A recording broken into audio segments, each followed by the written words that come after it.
அனைவருக்கும் வணக்கம். இன்னைக்கு நம்ம பார்க்க போற வீடியோ என்ன பார்த்தீங்கன்னா, வாஸ்து தோஷம் நீங்க தாந்திரீக பரிகாரம் பற்றி தான் பார்க்க போகிறோம்.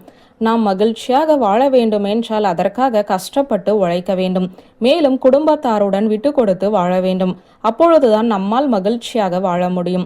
அதே சமயம் நாம் வசிக்கக்கூடிய வீட்டில் எந்தவித தோஷமும் இல்லாமல் இருந்தால்தான் நாம் சம்பாதிக்கக்கூடிய பணம் நம்மிடம் தங்கும். குடும்பத்தில் எந்தவித சண்டை சச்சரவுகளும் ஏற்படாமல் இருக்கும். அனைத்து விதமான சுப நிகழ்ச்சிகளும் நடைபெற வேண்டும் என்றாலும் வீட்டில் எந்தவித தோஷமும் இருக்கக்கூடாது. ஒருவேளை அப்படி தோஷம் ஏற்பட்டு இருக்கும் பட்சத்தில் அதை நீக்குவதற்கு செய்ய வேண்டிய ஒரு தாந்திரீக பரிகாரத்தை பற்றி தான் இப்போது பார்க்க போகிறோம். ஆலயத்திற்கு நிகராக கருதப்படுவதுதான் நாம் வசிக்கக்கூடிய இல்லமும். ஆலயத்தில் இப்படி ஆகம விதிகளை பின்பற்றி கட்டுகிறார்களோ அதே போலத்தான் நாம் வாழக்கூடிய வீட்டையும் வாஸ்து சாஸ்திரத்தை அடிப்படையாக கொண்டு கட்ட வேண்டும்.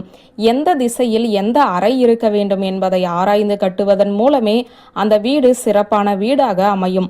அந்த வீட்டில் வசிக்கக்கூடிய நபர்களும் நல்ல முன்னேற்றமான வாழ்க்கையை வாழ முடியும். ஒருவேளை அந்த வாஸ்து சாஸ்திரப்படி வீடு கட்டவில்லை என்றால் அந்த வீட்டில் வாஸ்து தோஷம் என்பது ஏற்படும்.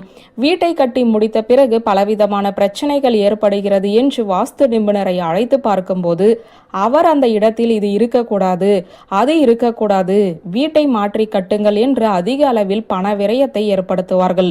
சொந்த வீடாக இருக்கும் பட்சத்தில் அதை நாம் கஷ்டப்பட்டு செய்துவிடலாம். வாடகை வீடாக இருக்கும் பட்சத்தில் நாம் நினைப்பது போல நம்மால் வீட்டை மாற்றி அமைக்க முடியாது. சொந்த வீடாக இருந்தாலும் வாடகை வீடாக இருந்தாலும் வாஸ்து ரீதியான தோஷங்கள் முற்றிலும் நீங்குவதற்கு ஒரே ஒரு கைப்பிடி அளவு மண் இருந்தாலே போதும். இந்த தாந்திரிக பரிகாரத்தை வாஸ்து நாள் வரக்கூடிய நாளில் வாஸ்து நேரத்தில் செய்ய வேண்டும். ஒருவேளை வாஸ்து நேரத்தில் உங்களால் செய்ய இயலவில்லை எனும் பட்சத்தில் வாஸ்து நாளில் மதியம் 12 மணிக்கு இந்த தாந்திரிக பரிகாரத்தை செய்ய வேண்டும். இந்த பரிகாரத்திற்கு நமக்கு ஒரே ஒரு கைப்பிடி அளவு மண் இருந்தாலே போதும். இதை ஏற்கனவே சொல்லிவிட்டேன். அந்த மண் தான் குதிரையின் காலடி மண்.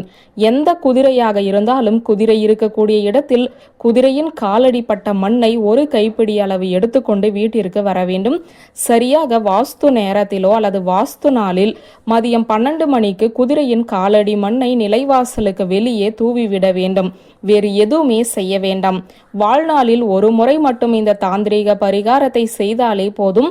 நம்முடைய வீட்டில் இருக்கக்கூடிய வாஸ்து தோஷம் முற்றிலும் நீங்கும்.